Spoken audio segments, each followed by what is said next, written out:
And we're back. And joining us from Chicago, we have Winter Laake. Thank you for coming on the show. It's great to be here. How are you today? I'm pretty good, actually. Pretty good. Great now that I'm talking to you. Oh, well, thank you. That's very nice. Yeah. I have to ask, now your name, Winter Laake, is such a cool name. And were you born with that, or did you change it?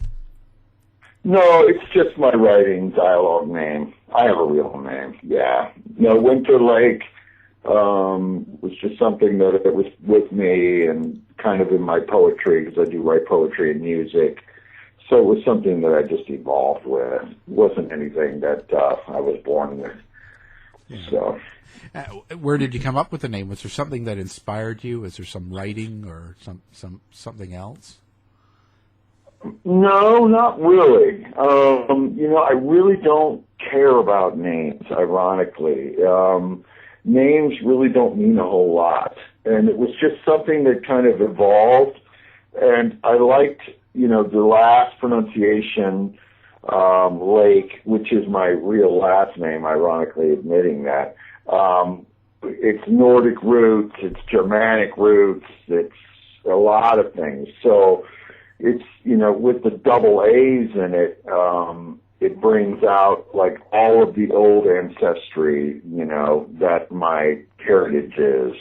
And I've traveled over there, been all over there, and I just feel at one with it. And, I'm kind of a gloomy person. Don't mean to be. I mean, I'm generally in a happy gloom, but it's a weird place. And so it just, the dynamic of the name fits who I am as a persona, although I'm very, dark comedy-ish.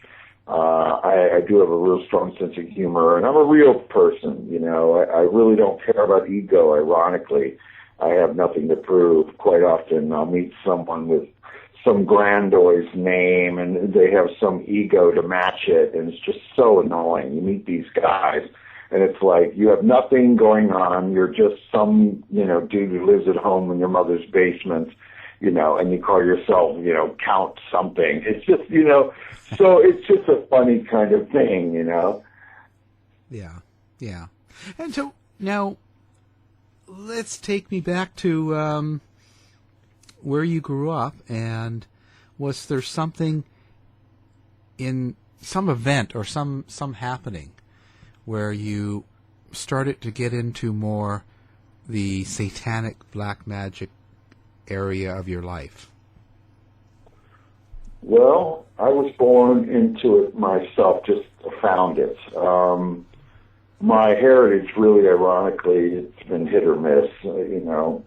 Most people in my family aren't this way, but I ironically just embraced it. It happened at a very young age. I would say about 5 years old. I got into a real strong interest towards the dark side, or whatever you want to call it. Even that's kind of a cliche. It just drew into me. I have had events. I've had supernatural events my whole life, and that proclivity led me in. You get into seeing things, and mostly these things are on vibration. I felt things, and then I saw signs and synchronicities in life. I'd have experiences with like weird creatures, like bats and stuff, and it just was a natural progression. And then I got into it stronger in my teenage years. I started reading a little more. I started educating myself a little more. I found that other people shared the same kind of proclivity, and just went with it, And then I began to realize truly that I garnered power, that I really could, with my sheer desire, manifest a lot of things, and things were happening for me. Doors were opening for me. I began to, in a witchcraft sense, just mold reality to my will. And ever since that time, I have perfected it, in my opinion. and perfected a lot of my philosophy, or sought to perfect it.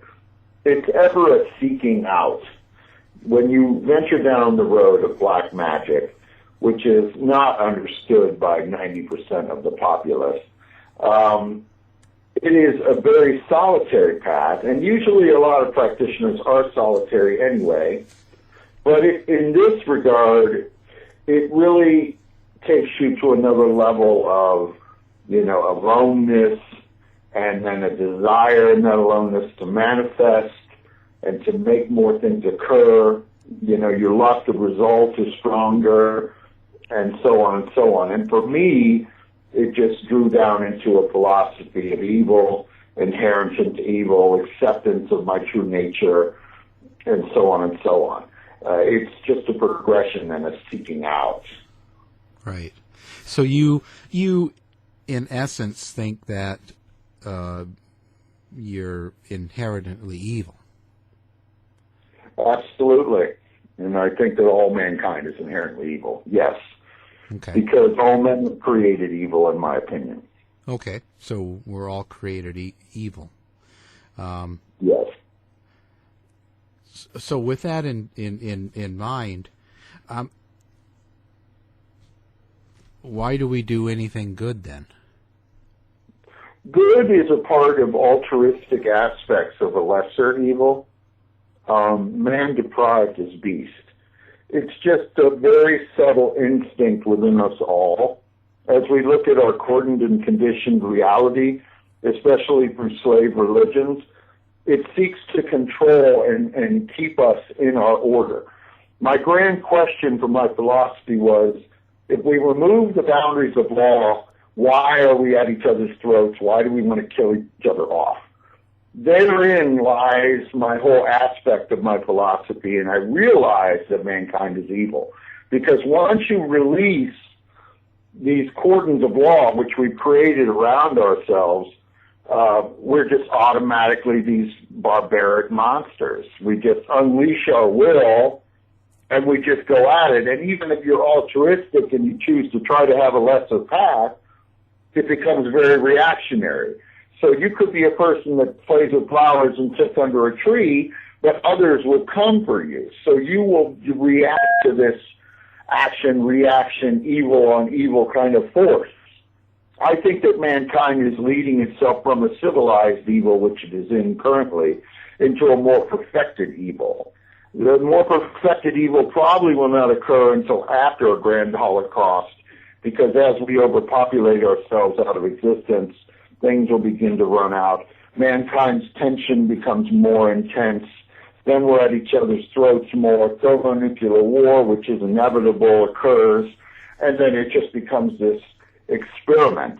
And from that experiment, in my super consciousness and others of that nature would rise to the fore of that celebration. The whole darkness of the aspect would envelop mankind into a more Aryan society, a more perfected evil. Because mankind by nature is technically very vile. Overall they do the most barbaric things, especially when law is removed. And there's a reason why law exists.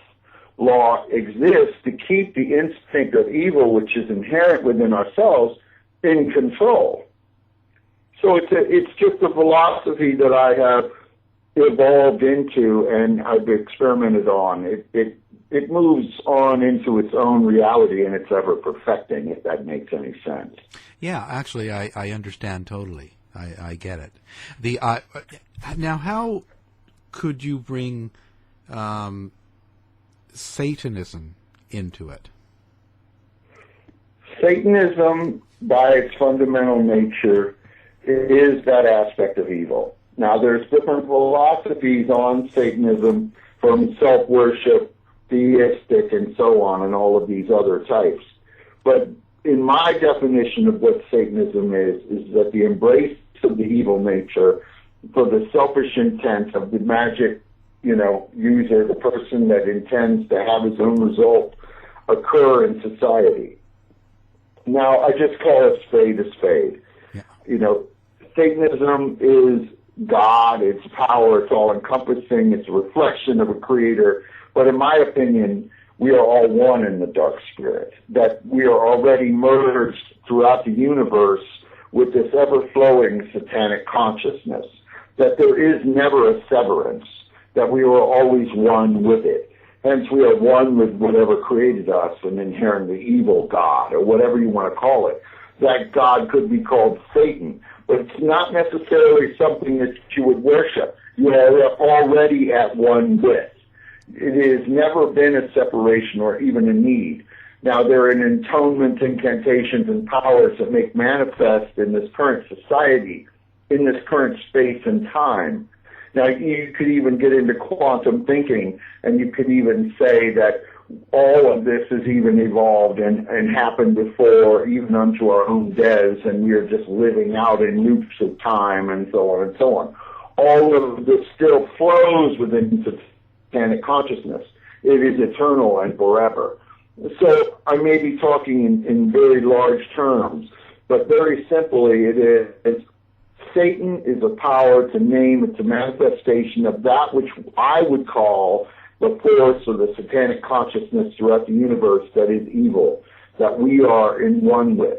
Now, it could be Asmodeus, it could be Pazuzu. You could call it by any name you want. These are just things that man do to give labels to things in order to understand certain things. However, on the other side of it, about 80% to 90% of society on a whole rejects the evil nature of themselves. They aspire into a lesser evil and they return themselves as good creatures, and so on and so on. So it is a denial of that Satan or that satanic consciousness or that energy. It's an odd conundrum of humanity. Very simple because really it's even death-oriented as well.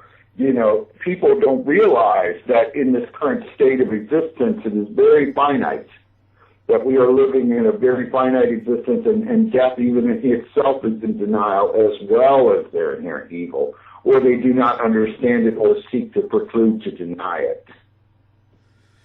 So in what you're saying now, first as in satanic would not necessarily refer to a religion, so it wouldn't be like Lucerferin then, would it? Well, it's all anything that it would entail. These labels are very interesting. Yeah. Luciferianism, Satanism, black magic, there's even paganism, witchcraft, whatever you want to call it, anything that is tapping into this force. And these different people tap into, they believe, different forces. But in my opinion, the source is all the same. And the labels are all the same. The force is all the same. And it's essentially the evil nature of ourselves that we are tapping into. Okay. Yeah, because I'm trying to put it in terms of, you know, people believe in a Jesus Christ, or they believe in some sort of a God, and therefore the opposite is Lucifer, that is their devil. It's known as Satanism, and yet dealing with Satanists, like LaVey Satanists, don't believe in a Jesus or Satan. Like, there's so many different variations. So you're saying it's just all-inclusive. It's just really one force. Everything is one force. The dynamics of messiahs have come and gone. Everyone always seeks exterior of themselves. Everything is within. You know, Anton LaVey, I knew him when he was alive. He was into atheistic Satanism. That is basically essentially death worship and self-worship. It was like everything is you have in the here and now, and the materialism. That's all you need to have. You know, death is a great abstinence, and that's something in a fatalistic sense. Now, that's a great way to live, too, because if you're fatalistic, and I am very fatalistic, then you live every day to your tallest and highest potential, you know. And there are different other aspects, but yes, the philosophy is divergent, and it moves around even from altruism to Christianity and so on and so on. But you'll also get into the dynamic like with the whole Muslim onslaught thing, where we believe the truth and that everyone else who doesn't believe is going to be under the cudgel, the hammer of death, you know. And so that is the threat. And when you get into that kind of thing, that is a problem. That is when someone taps on liberation that seeks to take away Luciferian liberation or just freedom in general, because I am a freedom-loving individual, and so on and so on, and I'm deviating slightly, but I'm talking now about how certain of these types of religions, like this whole Muslim thing, like this whole ISIS onslaught nonsense, where either you believe or you are an infidel. If you are labeled an infidel, that gives us the right to enslave, crucify you, mangle you, destroy you, molest you, rape you, and so on and so on. So, in their own belief system, they are giving themselves permitted access to commit great forces of evil on others through their own idea. Now, that is not anywhere near what Satanism or Luciferianism or the philosophy that I am talking about believes in. I don't seek to convert anyone, and I don't seek to destroy anyone who I would deem, you don't believe in my belief, I'm going to therefore, cut your head off. But that is, the grand threat that is happening as well in this society, this world, and that is something to be watched and definitely has to be eradicated from the face of the earth, in my opinion. Right. Because freedom is, we have the choice to do what we want to do, and in a lot of ways, as long as we don't move outside of the boundaries of our law, and this is pretty common sense stuff, but I'm looking at it in a very stark light. I'm looking at it from my perspective, as I have developed it, is that I have accepted that I am inherently evil, and from that I can understand why certain things are in place. And I think in the conundrum for society as a whole, they don't realize that. But also, to have a cudgel of death brought down on anyone that is deemed the infidel, or I have the right to go into a village and take off all the girls and kill the children and so on and so on. This kind of thing is nonsense and horrible. And it needs to be stopped, and I hope it will. Well, but do you think that in the big picture, like with the ISIS and that whole thing going on, that in itself kind of proves your point that we're all kind of evil by nature? And isn't that just one part of it? And even if we do wipe that part out, another evil will be around still. There will always be this evil. Yes. Yes. Different. Yes, there is a demonic pecking order. There is hierarchical levels of evil. And I kind of look at myself in a sophisticated evil, a civilized evil, in the current country that I live in, and the boundaries that I give myself. There's a lot of philosophy that says that evil has no boundaries. In a lot of ways, it does not, unless you put yourself in the boundaries. So yes, ISIS does quantify the low end, the most guttural nonsense of evil that mankind can stoop to. The most barbaric, that they are just out, these ruthless, horrible monsters that are, raping and pillaging. That would be what mankind's essential nature is. But through my philosophy, and even I accept that, and I understand that nature, I do not approve of it. I think that we need to become civilized, and I think we need to become more perfected in our evil. And it would take us to the farthest edges of the universe to get off of this rock, and we could fulfill our destiny and conquer it. Because it is our will as humanity to go out into the universe and conquer.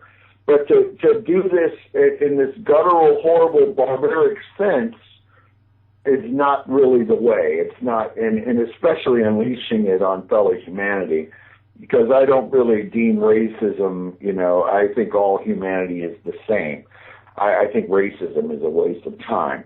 But we are on a terrible path. I mean, as I pointed out in the beginning of our conversation, that we are becoming overpopulated. This increases tensions. This brings about the disintegration of civilized order, and this brings about the disintegration of humanity as a whole through possible total annihilation, which is very much on the precipice. It's been there for a long time, but especially since the 1940s, since, we've developed these nuclear weapons, it's become more apparent. And I do think that it is naive to think that nuclear war could be staved off forever. Right. So do you have kind of an opinion of where it's all going? Well, you could look at this in a mathematical aspect and calculate really how our society is going up, on a scale. This population's exploding to this level, and by this time, as our climate degrades and as certain food spoils are destroyed and so on and so on, it's just like one goes down the graph and the other goes up. Probably by 2020 is when we're going to see our first pangs of desolation. And then there's also going to be some intense scientific changes as we technologically advance and merge with our machines and so on.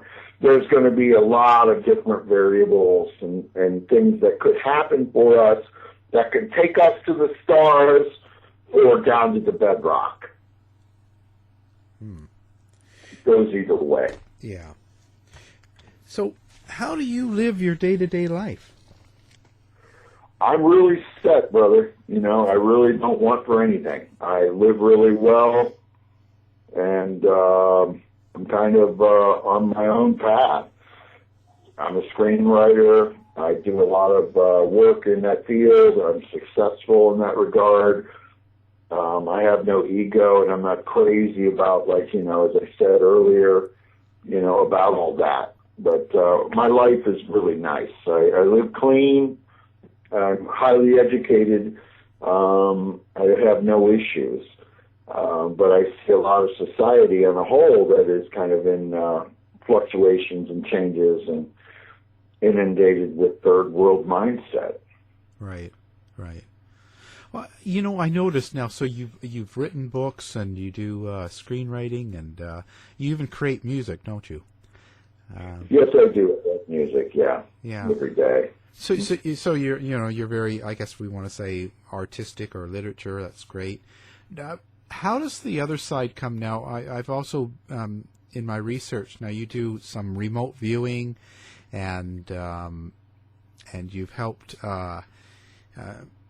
let's say, police find missing and for murdered and all that stuff. Where did that whole remote viewing psychic sort of energy kind of, when did you become aware of it?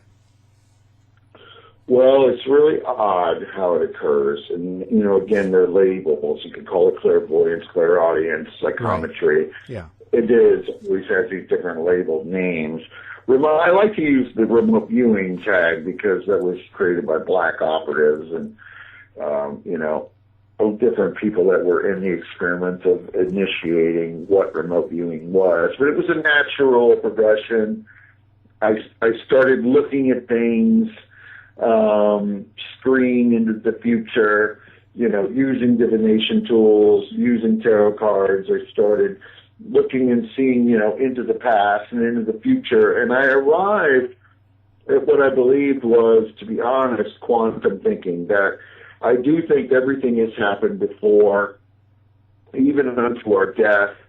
And because I wanted to, I had to bring myself into a thunder. I had to bring myself into an understanding of why even screers or people like myself were able to look forward and backward and have clarity and so on and so on.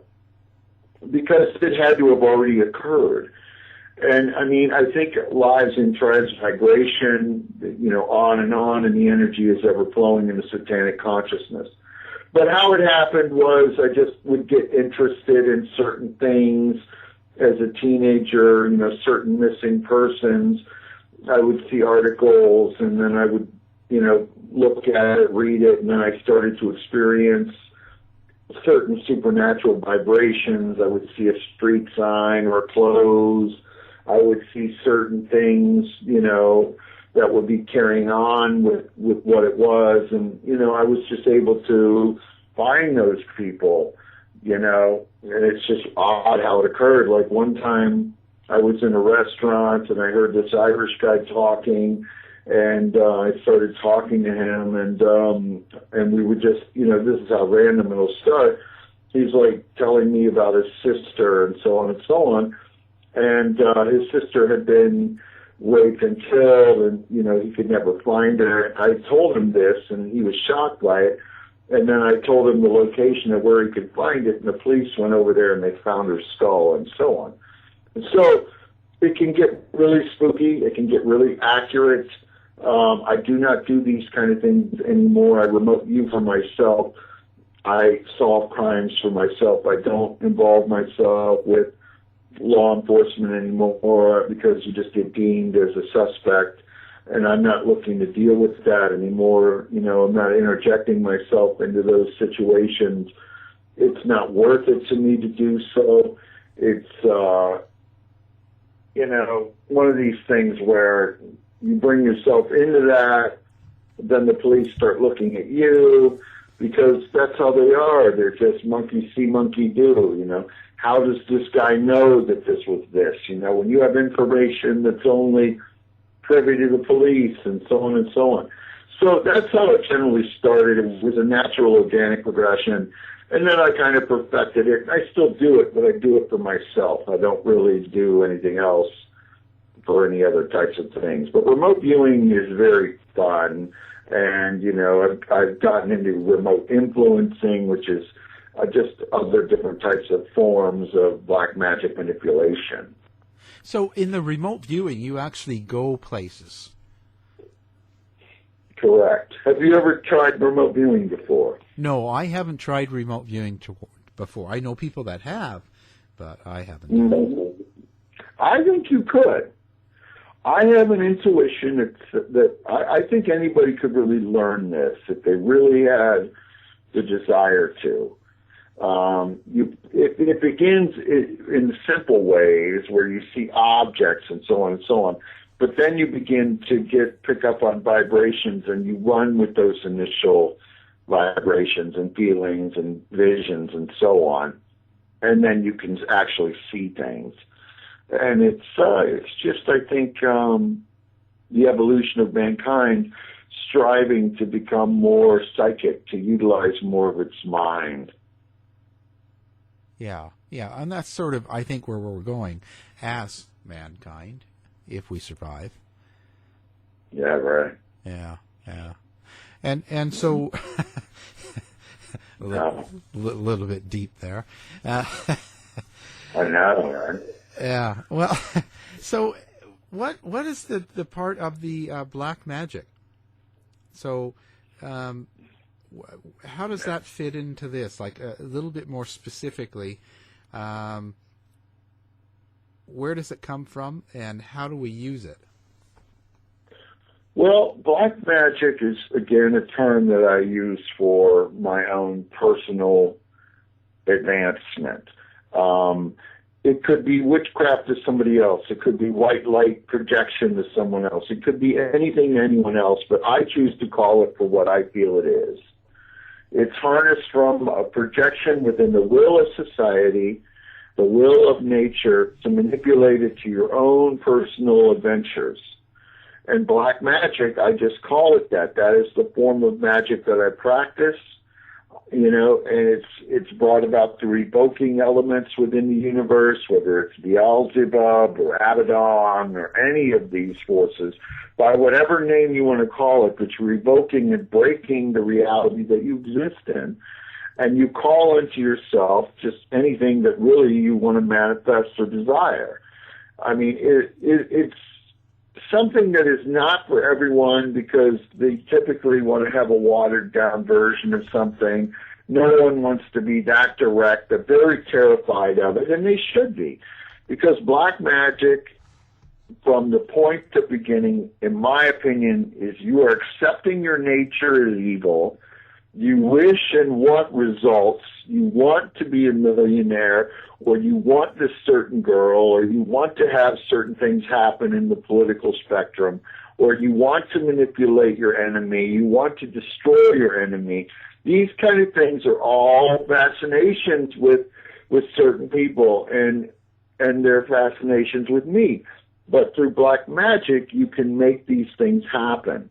But you have to really kind of ardently focus your own mind, your will, your energy, tap into what it is, which is not for everybody, but I call it what it is because it is what it is. And I think evil is that core force in the galaxy, in the nature of things. Now, others won't call it that. They'll call it something else, or they feel they're coming from a different point. But as I said, I feel that I'm at one with it. So that is where black magic would come in. It's lust for result, it's incantation, it's casting curses, it's releasing people from curses, which I can do. It's telling them their future, it's setting a course out for their whole world, or it's letting them look and see what their lover is doing, and so on and so on. There are so many different angles. It's psychology, psychometry, it's social. It covers every spectrum of the human adventure. So what would you use black magic for as a person? Like, as in black magic spells, or is that to hurt other people or help yourself? Well, you can. I mean, especially in climbing the corporate ladder, you can hurt others, get them out of your way, or you can help yourself, try to manifest your account to have, thousands of dollars, if not millions. You have to combine these things with action. Ironically, I'll meet a lot of different types of practitioners, and they'll ask me, why am I successful at this? It's so dangerous. Supposedly believe in repercussions, which I do not. I do not believe in karma. I think karma is a conditioned herd lie that is told to the sheep in order to control them. If karma existed, mankind would have been annihilated a long time ago. But you just essentially beckon and want things for yourself. You want to have, and live high and live good, so you would project magic for those ends. Now, do you know a lot of other people like yourself? Very few. I mean, it's rare that I meet a really strong practitioner. Very rare, ironically. A lot of times, as I said earlier, a lot of these guys or girls, they have egos that are just way out there. They think they're just empowered with some kind of supernatural energy, which they probably are, but they let it go to their head.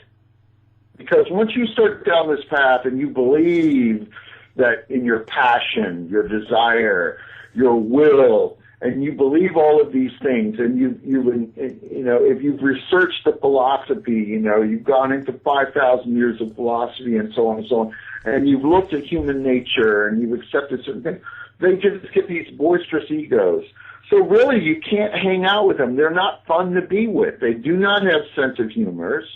They're not social, So, I mean, it's rare that I would meet someone like myself. It is very rare.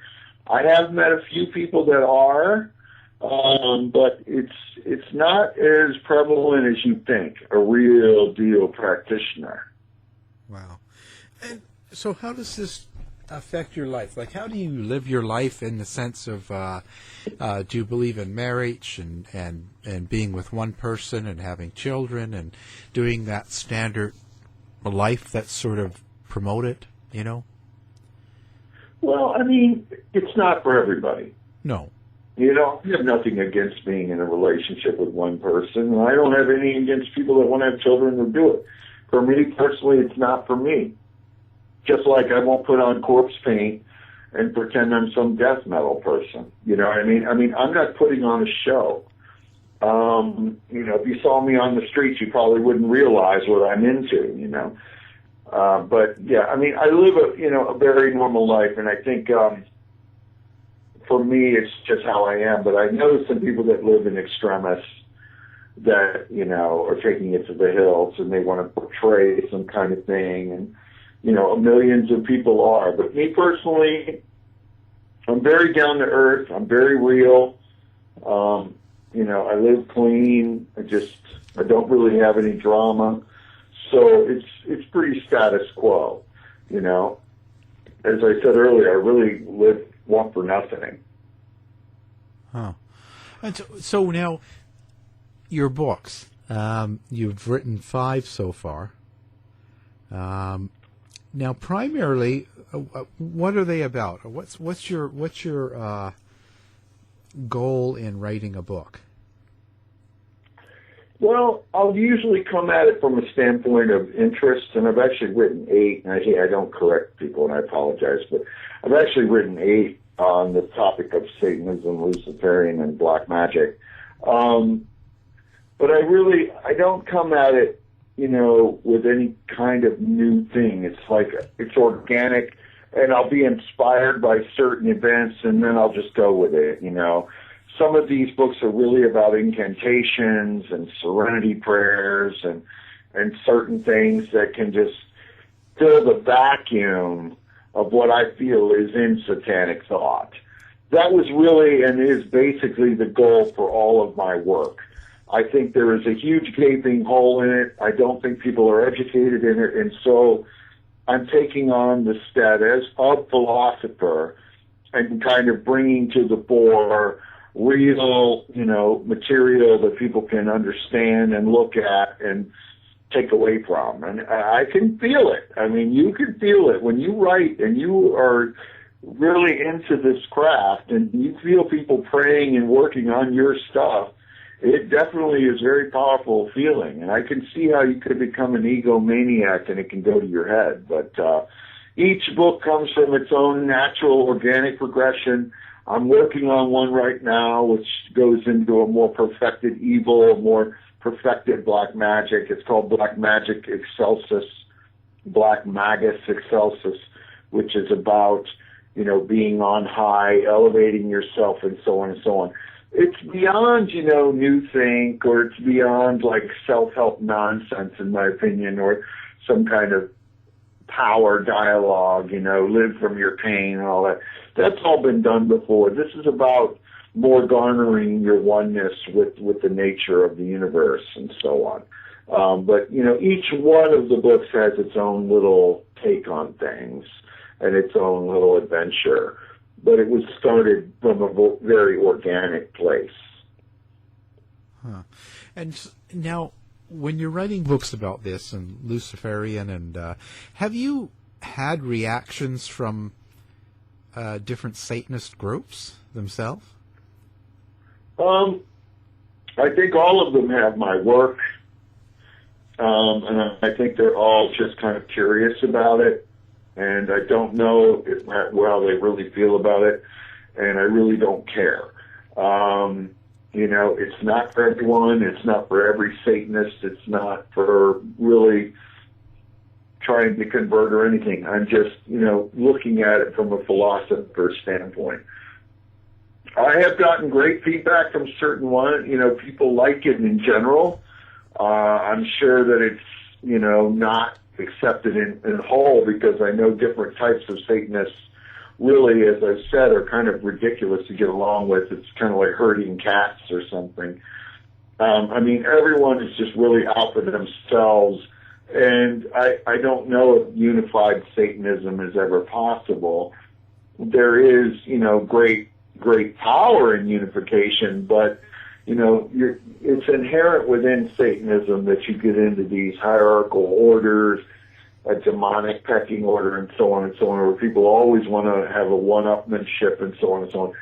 I'm trying to, through my philosophy of Satanism, to get away from all that. I see that all as a waste of time, because it doesn't get anyone power and it doesn't make anyone a lot of money.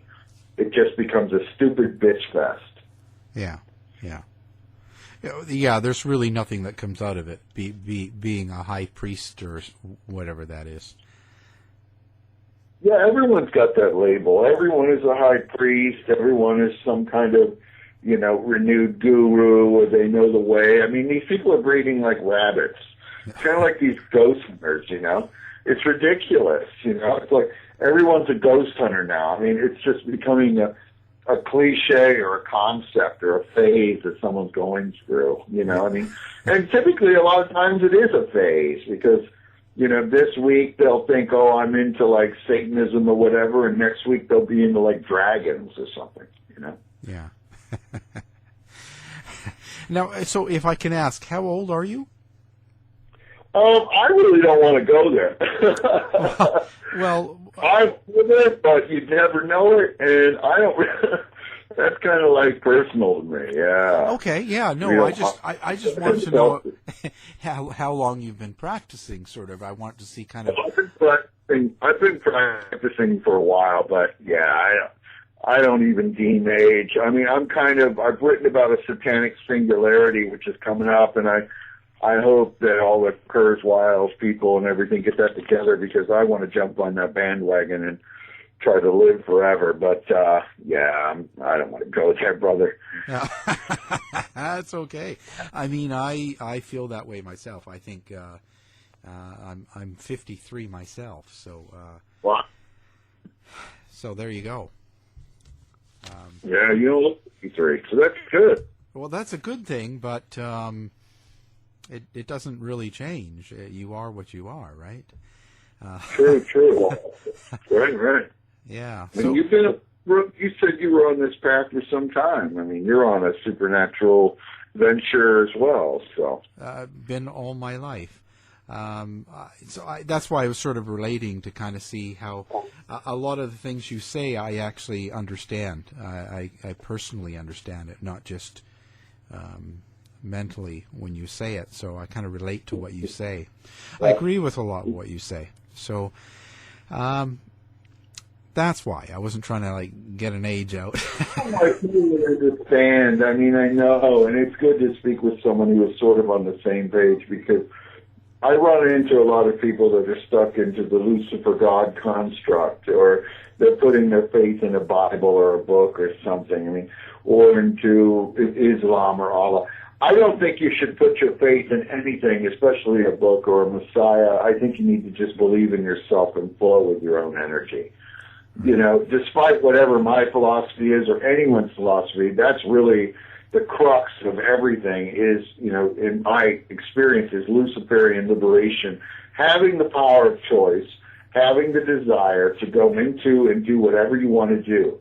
It's when you get into these other things, like, labels of us versus them, or, we are the pure and you are the hated. There will always be these kind of things within human nature. And unfortunately, it will probably lead us to our end because it becomes reactionary, as I said, because we may not attack them, but when they come for us, we will have to take a stand and so on and so on.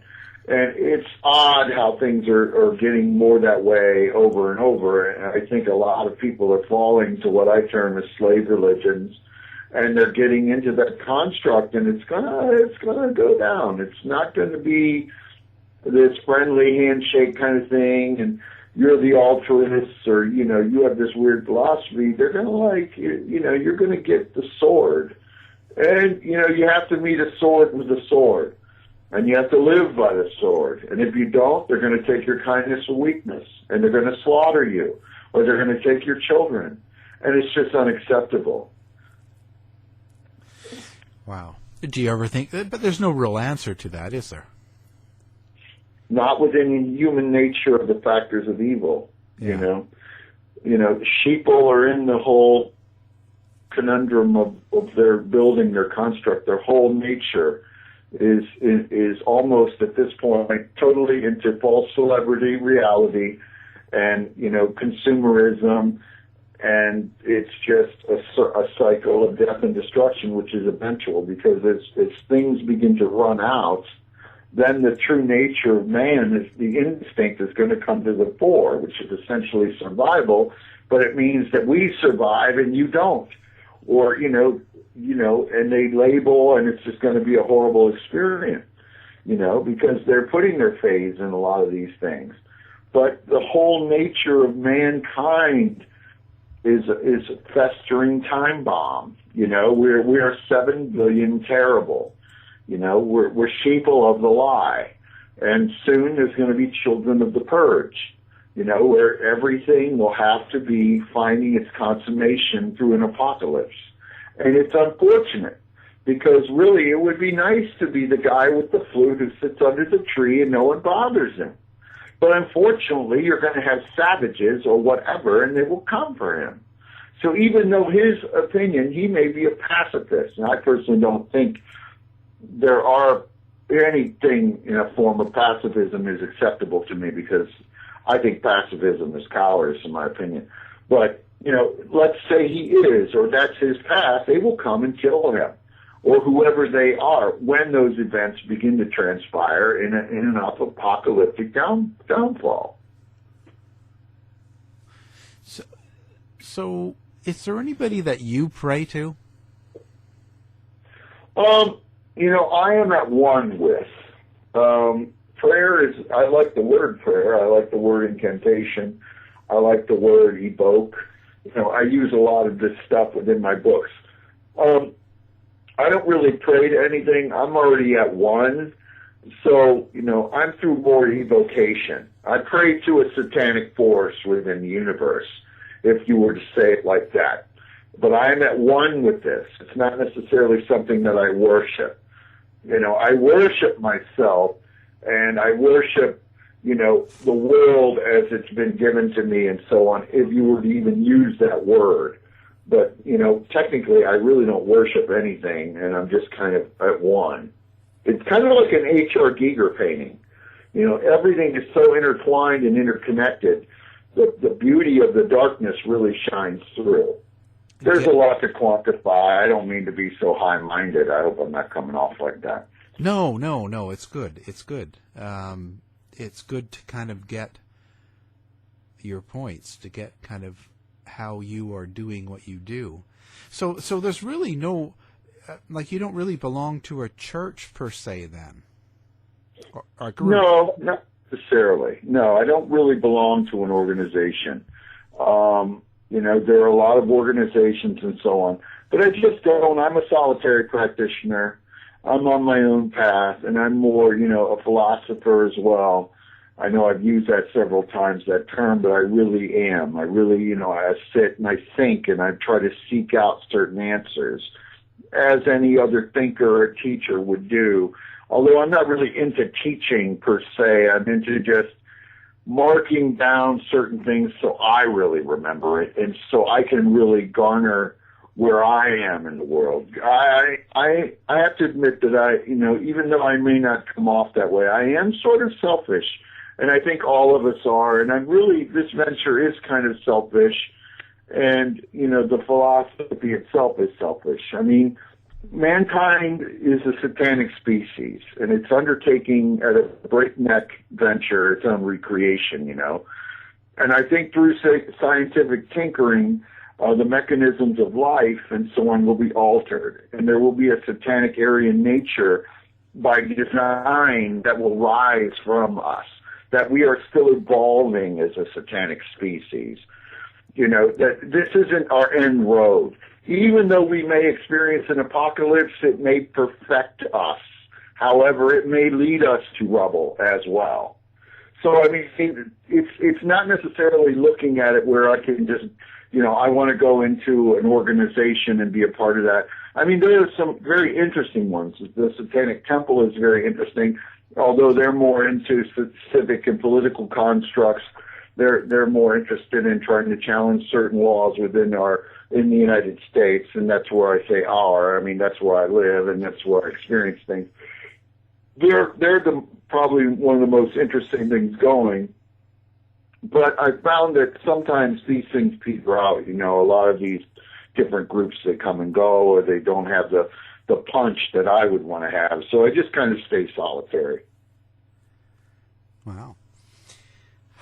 Well, so where do you see yourself going over the next 5 years? Well, I want to be, very rich still. Most of everything I own is paid off. I just want to really live high as much as possible and be sophisticated and experience and write more and just try to live out the life I have in a very fatalistic sense, because I do not think that we have much longer. Ironically, my vibe on things is, as we overpopulate, and I know I've said this, I think that there is a cataclysm to come. So I'm just kind of living every day like it's my last. And if we can go another 5 years, it'd be great. Well, so you think it's that quick? Well, yes. I mean, we're just going to begin to run out of things. You know, there are certain reality is fast becoming foreclosed. And I think that overall, even, you know, as I said, through scientific tinkering and so on, we might be able to alter ourselves.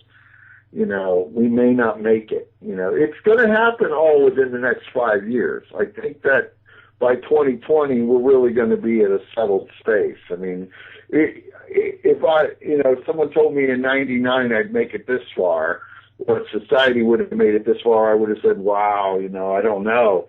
And even now, as I look at things and events, it's becoming more and more apparent. I mean, you know, look at Israel. It's an enclosed camp where people are all locked in this wall and they're surrounded. I mean, it's just like gates of barbarians are everywhere. It's just war is like, I guess war has always been present within our society, always been present in our world, but never been with such big toys, you know, and these toys, thermonuclear and whatever, it's just, in my opinion, ridiculous, and we shouldn't even be dealing with that. We should be unifying and going out in the universe, as I said, but we're not. We're really cordoning ourselves off, and it's not a good combination of events. No. So when in these situations like this, do you find yourself trying to change people or tell people this, or do you just sort of sit back and let it happen? I let people in society and the world do what it needs to do in its own progression. I don't have any way or desire to alter it. You know, there's nothing that really can be done. I mean, people are going to run their own course, and they're gonna run their own lie. You know, I mean, it's a different time, and society is shifting. And it'd be great to see that it could go another 20 years or so on and so on. I mean, there's a lot of variables and a lot of things that could happen. There could be supernatural alien contact. There could be anything at any moment that could change mankind at a blink of an eye. But right now, as it stands, mankind is its own worst enemy. Yeah. And so does that put you, does that change you? You pretty much are saying that you live and do what you kind of feel you feel the urge to do, sort of like this is, you know, you're taking care of yourself here, your needs. Right. Now, so does this change you in the fact that, okay, the world's going to end in 5 years, let's just say, or something? Would it change the way you're living now, any? No, because I'm very fatalistic. And I recommend anyone to live every day like it's your last. You want to live at your highest and best. You know, you want to, overcome whatever struggles you have, and just realize that it's a very mortal existence, at least right now. So no, it doesn't really change me at all. I'm gonna probably be on this course, and I'm gonna die with this philosophy.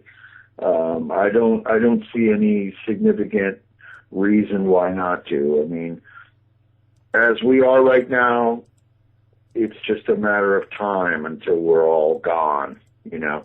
But I do, want the world to go forward, you know. I'm just going on a 5-year calculation looking at how things are. But I mean, I'm not saying that the end of the world will be in 5 years. I'm saying that it's highly, possible that something, as things progress the way they are, it is very possible that some kind of cataclysm will evolve. But no, I mean, I'm just a fatalist, and I'm living every day like it's my last, and just try to live easy, don't have any craziness going on, don't get yourself wrapped up in nonsense. You certainly don't want to end up behind a prison wall or in a gated cell. because life is way too short. Yeah, yeah. So then your life day to day is good? You just do whatever you want? You party a lot? I don't want it all.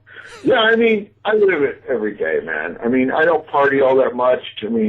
I don't party any more than anyone usual. I do enjoy a drink now and then, but no, life is really, for me, is very good. I'm not having to answer to any taskmaster. I don't have to worry about, where my money is coming from. I have cars, I have houses, I just kind of live my life and I'm kind of set up, and I have no real ego about it. And that makes life easier, and that's allowed me to explore this philosophy more and more, having that freedom and having that ability to do that. Yeah. Is there anything that you would change if you could? No, not too much. I don't think so. The things that have occurred in the past, I think everyone has a desire to make some changes, some things that have happened in the past. But overall, then you can get into the question of, well, if you had changed this, then this would not have occurred. So, no, not really. I think everything needs to just lay the way it is right now. Well, it's certainly been interesting. Well, yeah, awesome, and I appreciate it, and I hope that we brought something interesting to the fore today. I think you have. I think it's great. I appreciate it, and thank you for having me on. Show's over for now. Was it as good for you as it was for me? Well, good night. This has been a production of the Z-Talk Radio Network. I'll be back.